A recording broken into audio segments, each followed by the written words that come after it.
confiando en medio del sufrimiento. Confiando. Somos hijos e hijas de Dios. Recién cantamos con estridencia en algún momento. Y la foto habla de un niño en los brazos de su padre. Y creo que esta es la figura que en esta mañana vamos a estar mirando de cerca, o sea, Dios como nuestro Padre, y que podemos con total libertad y alegría decir, somos hijos e hijas de Dios. Y eso no es poco, no es poco. Yo no sé si alguna vez usted deseó tener algún tipo de galardón, de distinción, algún mérito, algo que sea reconocido por eso. Muchos de nosotros a lo mejor hicimos alguna carrera y el sueño era que algún día cuando nos recibiéramos, de pronto nos dijeran doctor, doctora, ingeniero, arquitecto, maestro mayor de obras, no sé. A lo mejor hemos trabajado por años para lograr un título, pero cuando uno empieza a entender que hay un título por sobre todos los títulos, que hay una mención por sobre todas las menciones y que tiene que ver con esto. ¿Qué soy? Por sobre todas las cosas, soy un hijo de Dios. Y eso es un carácter de distinción.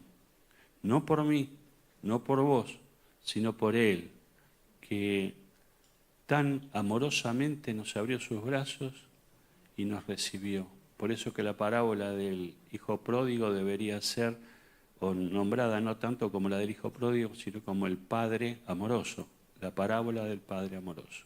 Un padre que siempre está a brazos abiertos, esperando tu vida, la mía, tus tiempos, mis tiempos que a veces son medios raros. Y allí está este Dios paciente, este Dios de misericordia, este Dios que pone el corazón al lado de la miseria. Así es el significado de la palabra misericordia. ¿Cuántos de ustedes están pasando por algún tiempo de sufrimiento o de circunstancia dolorosa? No te voy a pedir que levantes la mano porque no pretendemos hacer ningún tipo de exposición, pero solamente pensalo. Si hipotéticamente te dijera, vamos a levantar la mano, ¿levantarías vos la tuya?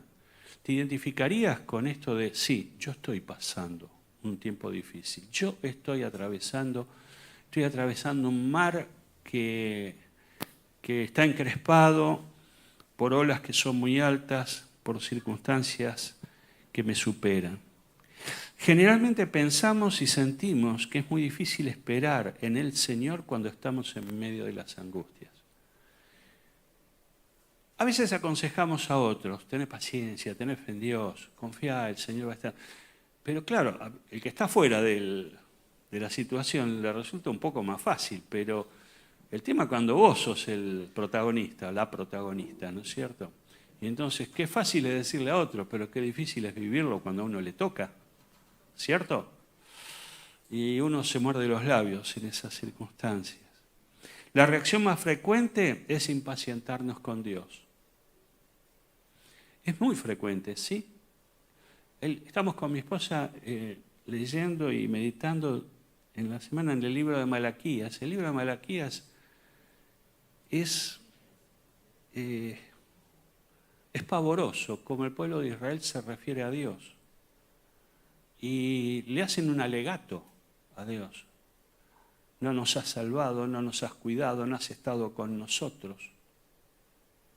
Y no es solamente patrimonio del pueblo de Israel en los tiempos del profeta Malaquías, sino también muchas veces nuestra conducta, nuestra reacción inmediata es, Señor, ¿y por qué a mí? ¿Y por qué a mí? ¿Nunca te hiciste esa pregunta? Señor, ¿por qué a mí? Porque a veces consideramos que estábamos más o menos prolijos en la vida y que de pronto merecíamos algo diferente. Y aunque a veces no nos atrevemos a decirlo en voz alta, pero lo pensamos, es decir, y es pensar, Señor, no me merezco esto que me está ocurriendo. No me merezco esto.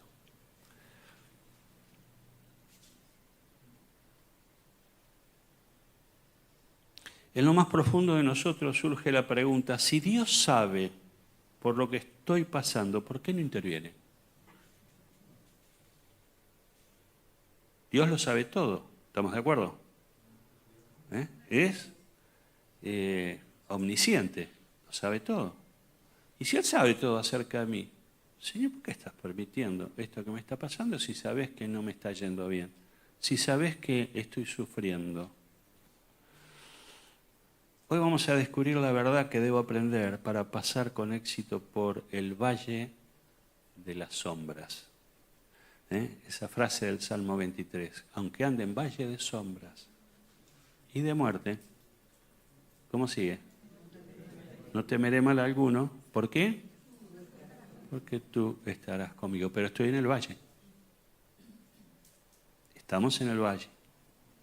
Quiero invitarles a abrir la Biblia en el Salmo 34, versículo 17 al 19, porque ese va a ser el centro. En esa palabra nos vamos a estar centrando en lo que este Salmo declara.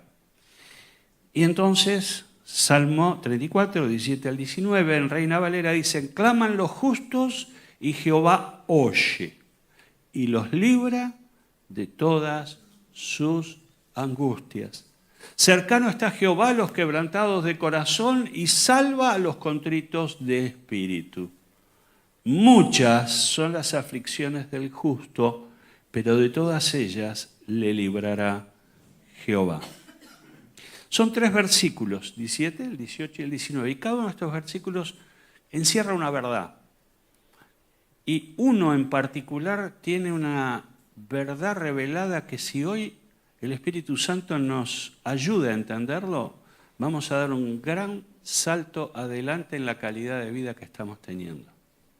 Vamos entonces a la palabra. Primera idea. La primera verdad que este salmo nos revela es que Dios atiende y escucha el clamor de los justos. Dios escucha. Dios escucha.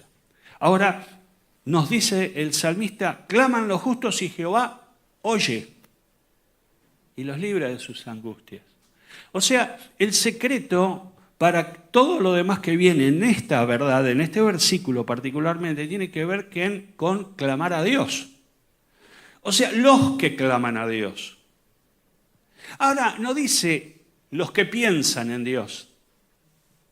No dice los que hablan de Dios. No dice los que escuchan de Dios. Dice los que claman a Dios. Clamar es un acto que va más allá de un timbre de voz o de un volumen de voz normal. Clamar es gritar.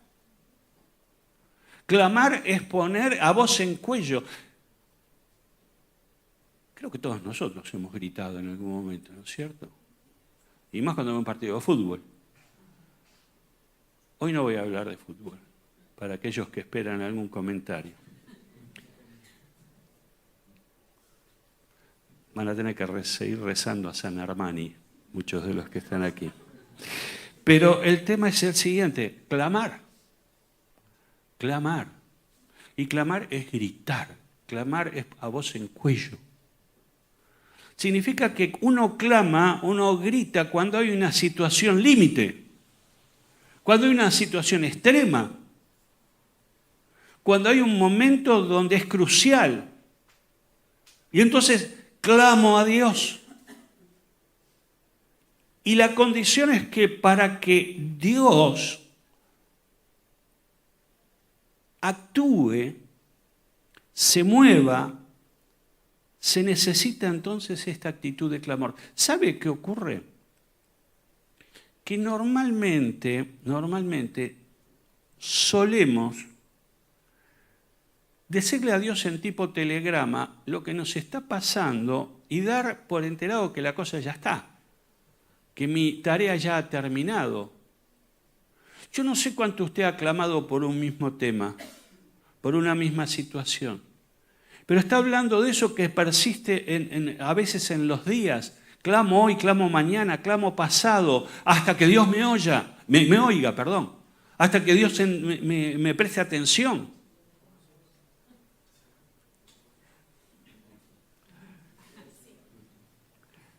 Me equivoqué y mi señora está con las manos en alto allí en el fondo.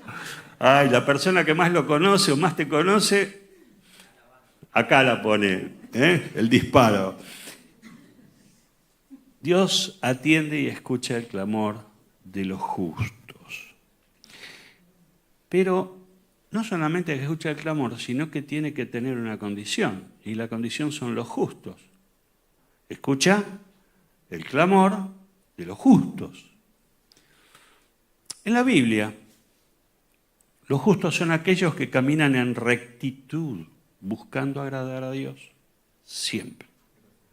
Lo repito por las dudas, justos son aquellos que caminan en rectitud, buscando agradar a Dios siempre. Presta atención hasta aquí entonces los dos detalles. Clamar, primera observación, primer subraye que estamos haciendo. Segundo, los justos. Y a veces nos preguntamos, ¿y a mí por qué Dios no me escucha? Prestemos atención a lo que esta palabra nos revela.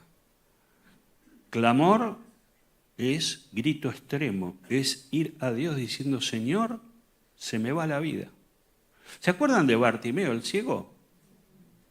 ¿Por qué Jesús lo sanó? Porque Bartimeo empezó a los gritos. Jesús, hijo de David, ten misericordia. Lo quisieron callar. No molestes, está molestando. ¿Qué hizo Bartimeo? Grita más fuerte. ¿Y qué recibió? Recibió la vista. Porque Jesús lo llamó y le dijo, vení. Ahí nos vemos en la actitud de Jesús, que no pasa desapercibido el clamor para el Señor. Dios escucha el clamor, Dios atiende el clamor. Entonces, primera observación que puedo estar haciendo es esta. ¿Hay intensidad en tu pedido? ¿Hay perseverancia en tu pedido?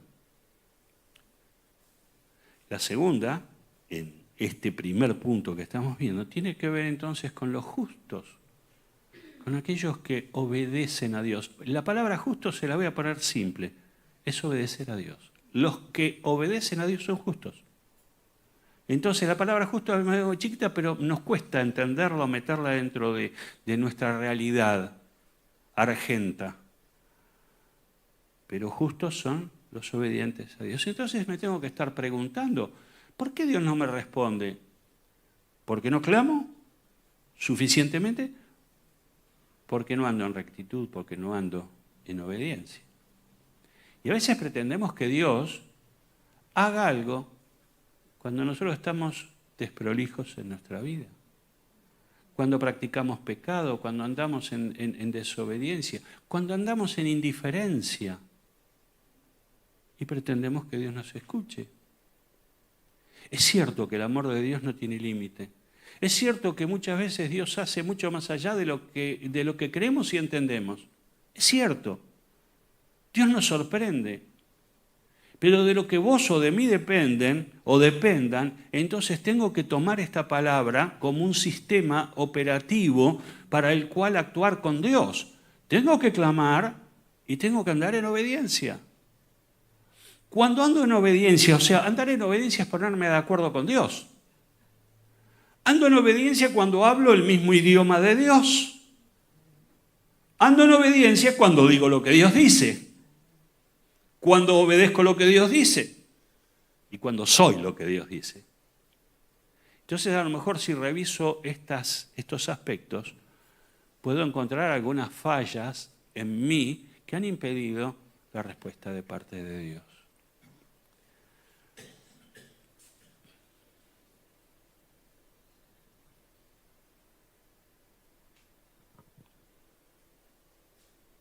Dios tiene la garantía, o mejor dicho, el clamor en obediencia, tiene la garantía de ser oído por Dios y la promesa de liberación que Dios se compromete a llevar a cabo. Entonces, los obedientes tienen acceso y el compromiso de parte de Dios es responder. Jeremías 33:3, un versículo que es muy conocido para muchos de ustedes. Fíjense que dice, clama a mí y te responderé. Y te daré a conocer cosas grandes e inaccesibles que tú no sabes. Cuando usted se coloca en relación con Dios, cuando usted entra en comunión con Dios, cuando usted entra en sintonía con Dios, usted está entrando al mundo de lo sobrenatural. Porque Dios es sobrenatural. ¿Estás dispuesto a entrar en el mundo de lo sobrenatural? Yo sé que lo queremos esto todos, de alguna manera, pero no pagamos el precio. No estamos dispuestos a pagar el precio. Entonces, mi vida desordenada pretende entonces andar en lo sobrenatural. No hay sobrenaturalidad si no hay obediencia. Entonces nos empezamos a dar cuenta cómo se articula, cómo Dios actúa, cómo Dios ve.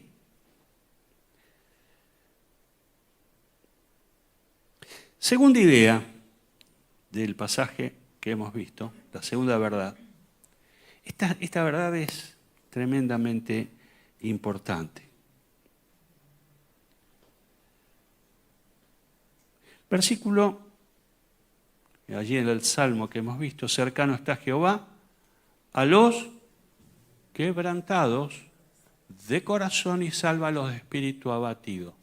Señor, ¿está cerca de quién? No estoy haciendo porque, bueno, me parece que es moda o demás. No, pero yo quiero que usted entienda esa palabrita que está allí. Y la palabrita es quebranto. Y entonces aquí me encuentro con algo que no sé si lo estaba teniendo muy en cuenta. La segunda verdad es crucial. La presencia de Dios no se manifiesta en respuesta a nuestro sufrimiento, sino en respuesta a nuestro quebrantamiento. Dios no va a responder por tu sufrimiento, Dios va a responder en virtud a tu quebrantamiento. Muchas veces no hemos entendido por qué pasamos lo que pasamos.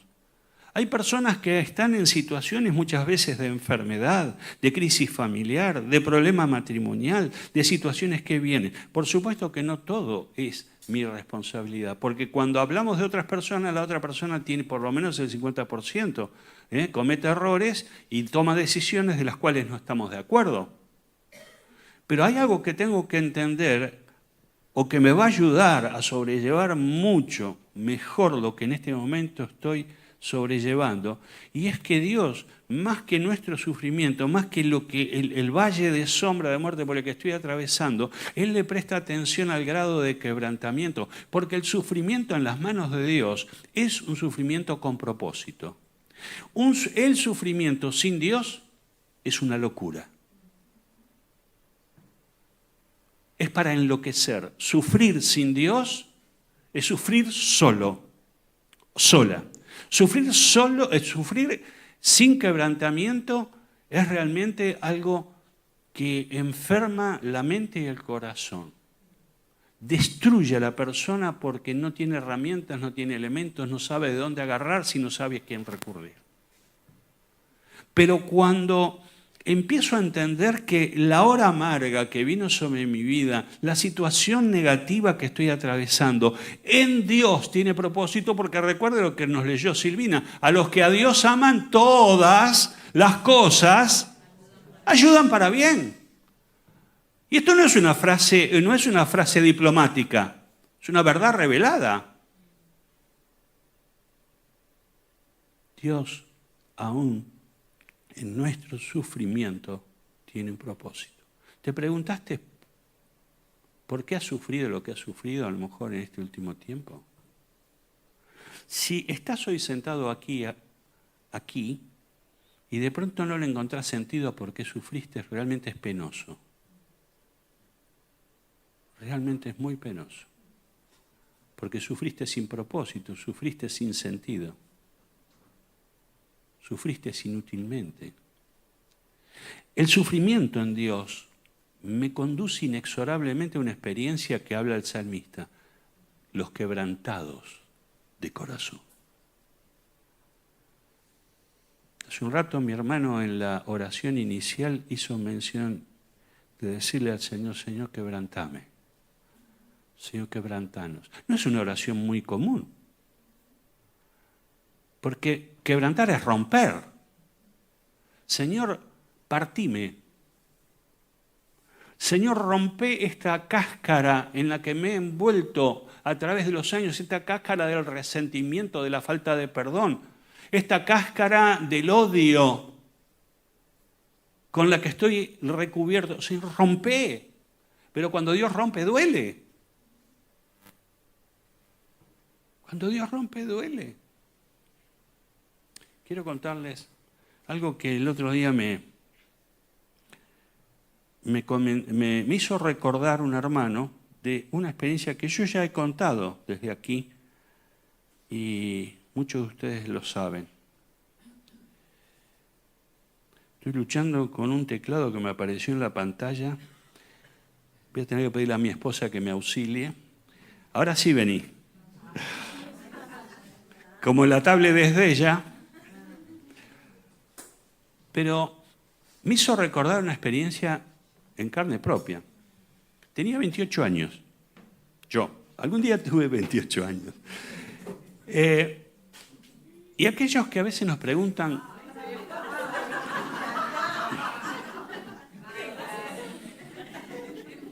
Es esotérico esto, ¿no?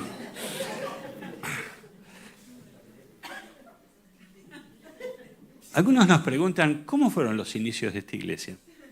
Y a veces contamos.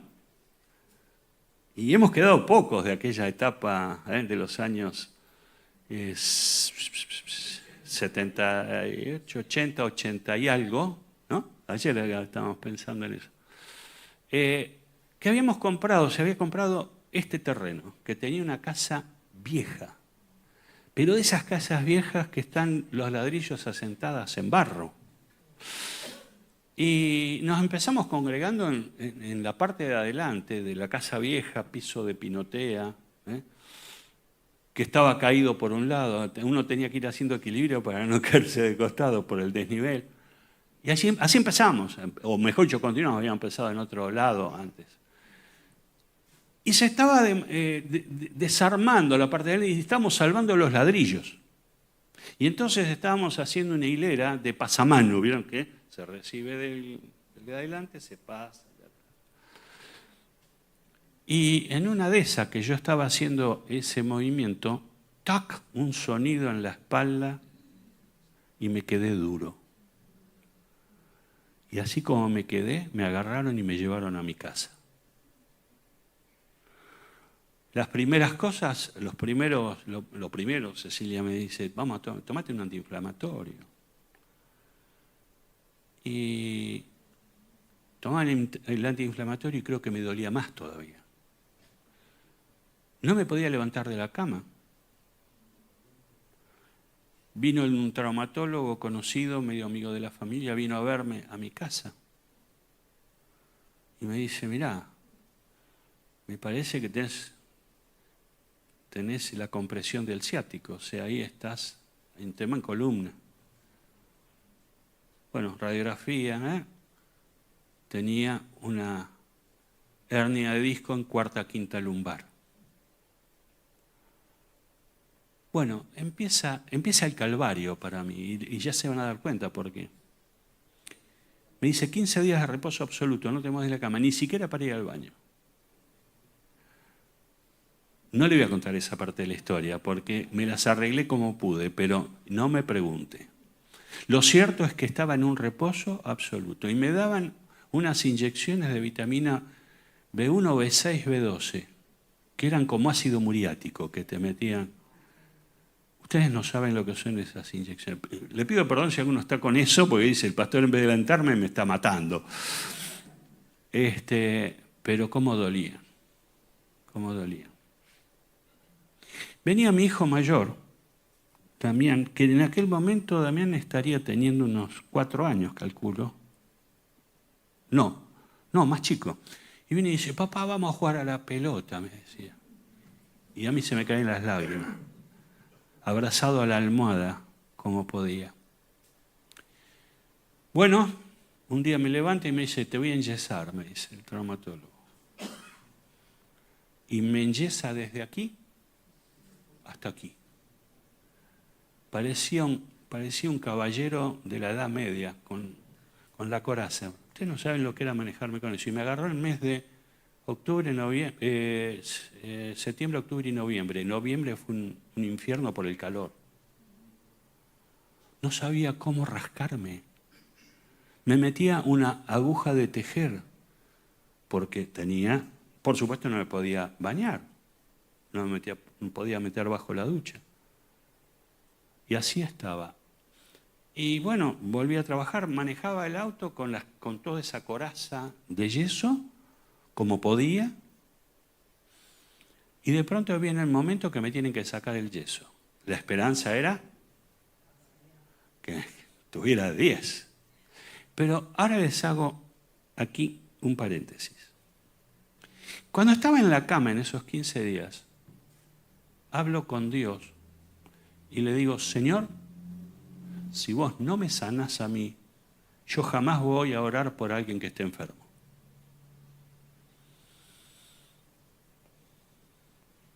Fue tremendo eso. Fue un acto de insolencia sin precedentes. Y lo que hasta ahora venía siendo risueño ahí se transformó porque desafía al Dios de los cielos, al soberano, al Rey, al que tiene la primera y la última palabra.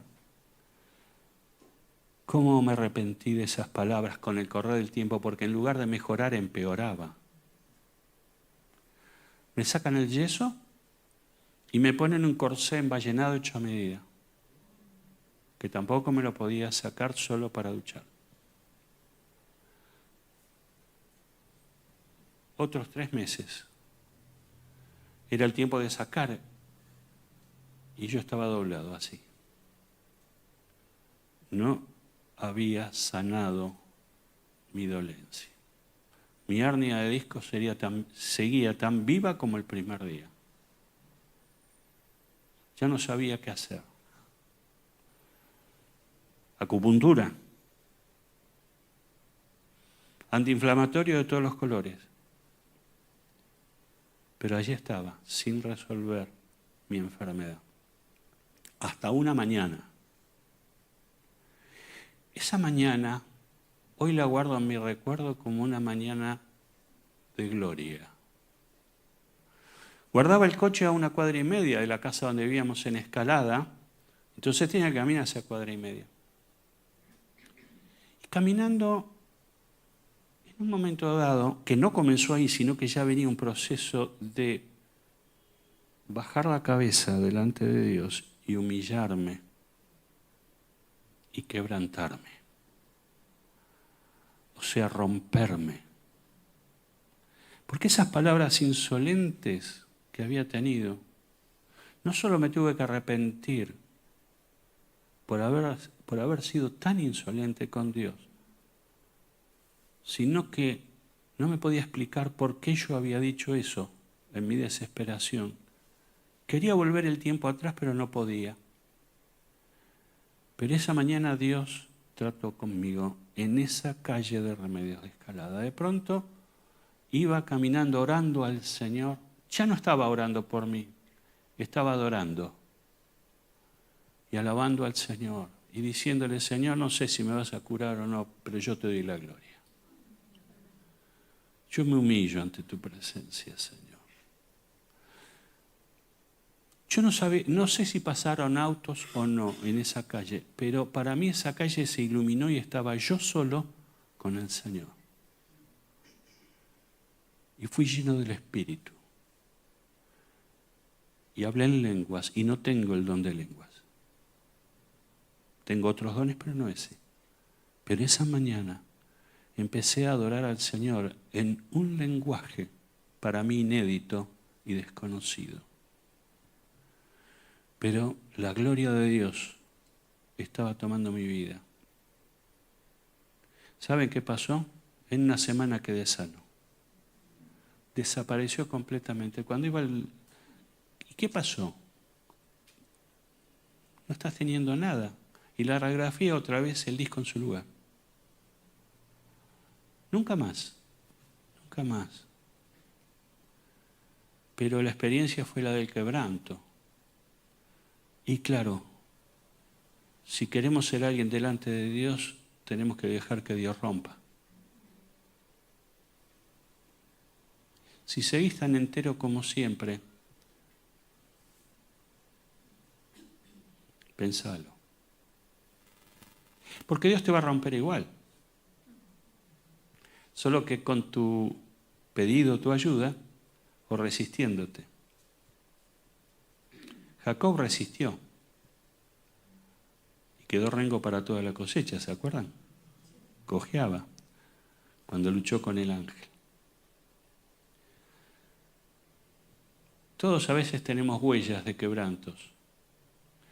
Porque lo lindo del quebranto, y miren qué cosa rara, ¿no? Lo lindo del quebranto es que a veces nos queda una marca como a Jacob le quedó para no olvidarse que Dios es Dios.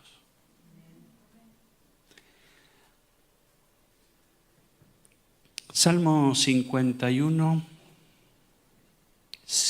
17 dice, el sacrificio que te agrada es un espíritu quebrantado. Tú, oh Dios, no desprecias al corazón quebrantado y arrepentido. ¿Empieza a entender? ¿Está comprendiendo?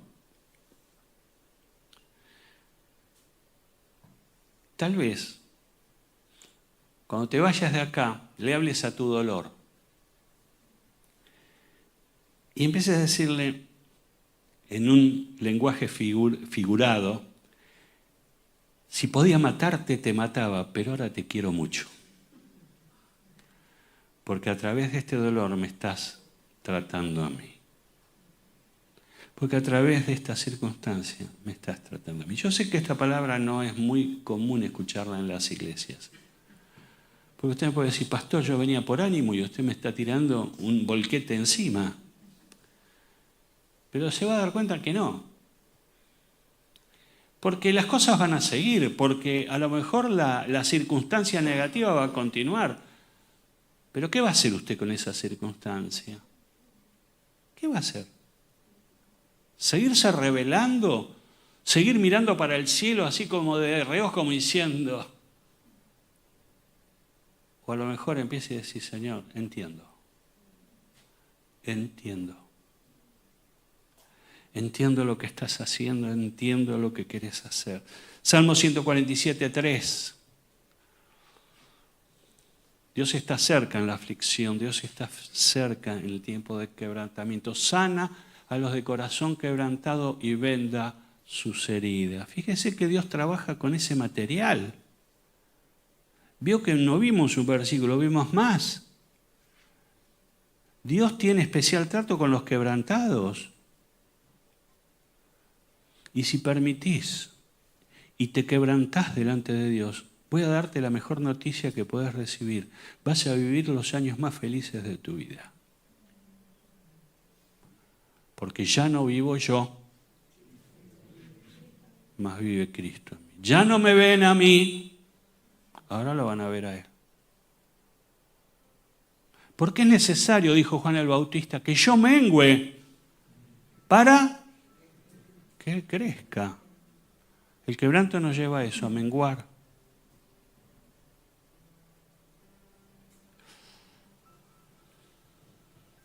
Aplauda cuando viene la adversidad a su vida, porque es la oportunidad de descubrir un nuevo nivel de la presencia del Señor en su vida, en su familia, en su trabajo y en tu ministerio.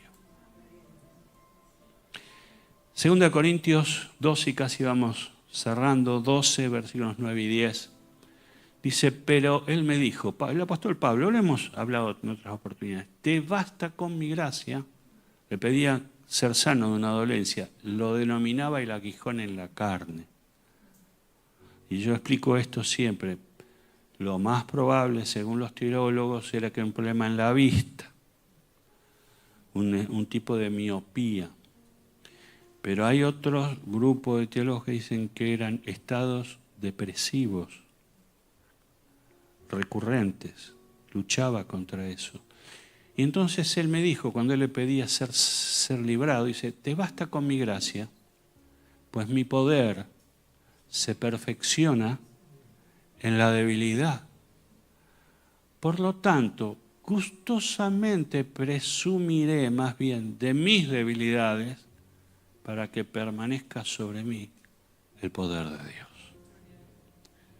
¿Entendés por qué estás pasando lo que estás pasando?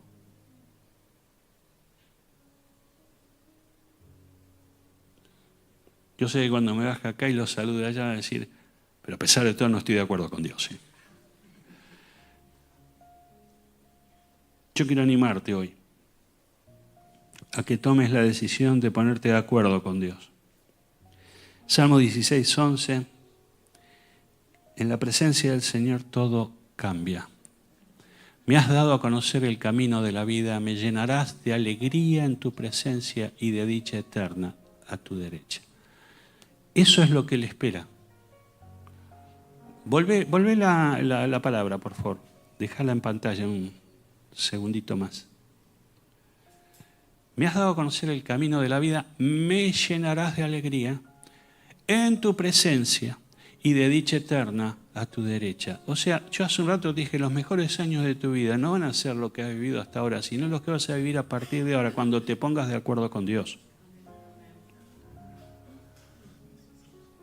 Para que, hay una palabra que se utiliza hoy, está de moda, hay que amigarse con el problema, ¿no? Hay que amigarse con las luchas, o con las crisis. Y en alguna medida tiene razón, desde el punto de vista bíblico tiene razón. Entonces, no es un tema de luchar, de seguir luchando, sino, y el punto 3 y final que me había olvidado, abrazá tu cactus, abrazate al cactus. Yo creo que nadie de nosotros lo haría, ¿no? Mira, me comentaban esto, el actor de Iron Man era alcohólico y drogadicto, y por alguna razón llegó a conectarse con Mel Gibson. Mel Gibson tiene un trasfondo y tiene un contexto cristiano. Y Mel Gibson se puso al lado de él en esa lucha y sale de la droga, pero la palabra que le decía Mel Gibson a Iron Man, al actor de Iron Man, era abraza el cactus. O sea, aceptá tu situación. Alineate con Dios desde el dolor que estás sufriendo en este momento. Y cuando ganó un Oscar, el actor, él dijo, lo que ustedes ven hoy se lo debo a ese hombre, y habló de Mel Gibson. Y usó esa palabra. Esa palabra le salvó la vida. Pero, ¿cuál es tu cactus? Ese es el problema. Es esa crisis, es ese dolor, es esa enfermedad, es esa limitación, es ese tema familiar. Abrazá tu cactus. Y permití que desde ese momento, en esa situación, en ese contexto, realmente te puedas levantar con la ayuda del Señor. Como decía Pablo, porque cuando soy débil, entonces soy fuerte. Esta es la contradicción de las leyes del reino de los cielos. En el reino de los cielos, el débil es el importante. Pero el que se exalta es humillado. Nunca te olvides, y si puedo darte una sugerencia, nunca luches con Dios. Nunca pelees con Dios. Y aquellas palabras a mis 28 años, insolentes, fueron lavadas y limpiadas por la sangre de Jesús. Y hoy lo doy como testimonio, porque lo que el Señor hizo conmigo me podría haber fundido, me podría haber, hubiera caído un rayo del cielo, me hubiera quemado, pero su misericordia me abrazó. Su perdón me limpió. Y entonces, y ahí sí, cuando ya no esperaba que ocurriera mucho, el Señor me sanó. Así que no te sorprendas que las cosas cambien cuando te quebrantes. No te sorprendas. Porque cuando te quebraste es que empezaste a entender el sentido de por qué te vino la prueba y por qué sufriste lo que sufriste. O sufrís lo que sufrís. Hay perdón, hay restauración, hay esperanza en el nombre del Señor.